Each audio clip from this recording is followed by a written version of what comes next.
Hello guys, আজকে আমরা কাজ শেষে এখন ক্যান্টিনে যাব খাবার খেতে। তো দেখা যাক খাবার তৈরি করছে দুপুরকার। আর এখন আমরা সকালকাল ব্রেকফাস্ট করবো। সব রকমের তো রান্না হচ্ছে আর এখানে সব বসার টেবিল, অনেক মানুষের খেতে। এই যে খাবার সার্ভ করা হবে তার জন্য সব বাটি বসানো হয়েছে। আমরা টেবিলে এখন বসে যাব, একজন খাবার সার্ভ করবে। সিস্টেমগুলো দারুণ, এইরকমভাবে টানবো আবার চলে যাবে, কাউকে রাখতে হবে না, শুধু টানবো স্প্রিং। বাহ দারুণ। তো এইখানে আমরা বসে যাব। এইখানে চেয়ারগুলো এত সুন্দর কিনা যে বসলে ঘোরাঘুরিরও সিস্টেম আছে, মানে অফিস তো অফিসের মতনই। আমরা সবাই মিলে বসে গেছি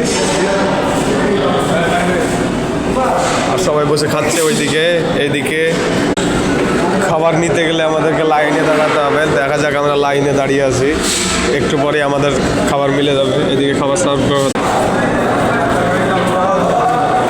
আমার তরকারি আমি পেয়ে গেলাম, আমি ঠিক টেবিলে রেখে দেবো।